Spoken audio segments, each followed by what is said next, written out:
Look at us. Strip away the concrete, the electricity, and the screens, and what are you left with? The human body is, objectively speaking, a biological joke. We have no armor. We have no natural camouflage.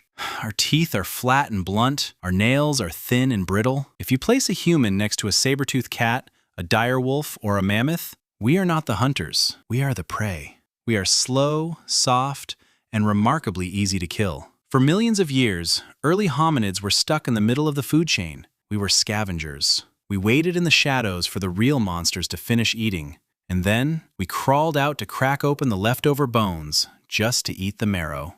It was a dark, terrifying existence. Every time the sun went down, humans became the hunted. So, how did this fragile, hairless ape claw its way to the very top of the food chain? How did we go from hiding in caves to hunting down beasts 10 times our size? We didn't do it by growing sharper claws. We did it by exploiting a glitch in the Earth's operating system. We invented the very first forms of technology, and it started with the most brutal, agonizing hunting method on the planet. Welcome to the African savanna 2 million years ago. It is over 100 degrees outside. This is where humans deployed their first and most terrifying biological weapon, sweat.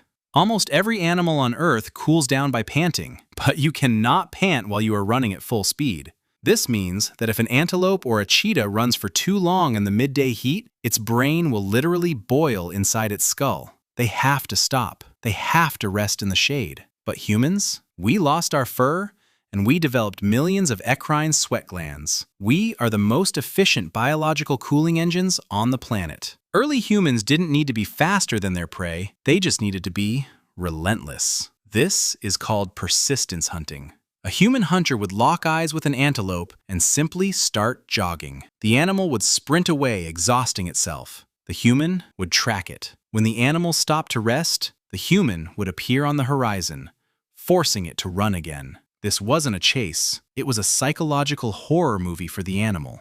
Imagine being hunted by a creature that never stops, never tires, and never lets you rest. For 5, 6, sometimes 8 hours, the human would follow. Eventually, the animal's biology would simply crash. It would collapse from heat stroke, completely paralyzed, eyes wide open in terror. The human didn't even need to fight. They just walked up to the exhausted beast and ended it. We literally walked our prey to death. But walking animals to death took all day, and it burned massive amounts of calories. Humanity needed an upgrade. We needed to project our lethal force from a distance. The invention of the spear was our first major hardware update.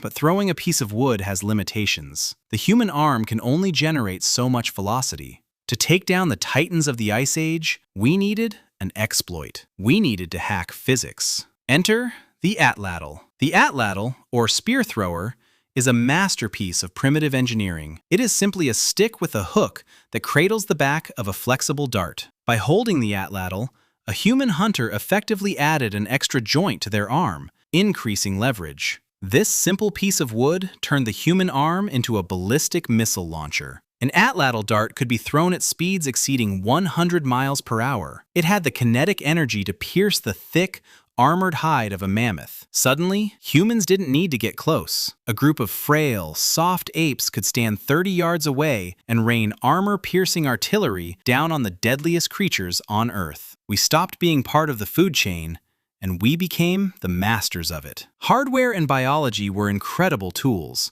but humanity's greatest weapon has always been our software, our intelligence. Primitive humans didn't just hunt with their hands, they hunted with the environment. They understood the psychology of their prey better than the animals understood themselves. In North America, early indigenous hunters utilized a technique of devastating scale known as the buffalo jump. Instead of attacking a herd of massive, 2-ton bison head-on, which would be suicidal, they used the landscape as a weapon. They were driven straight off a cliff. In a single afternoon, using nothing but fire, rocks, and a deep understanding of animal psychology, a small group of humans could secure thousands of pounds of meat, bone, and hide. It was brutal.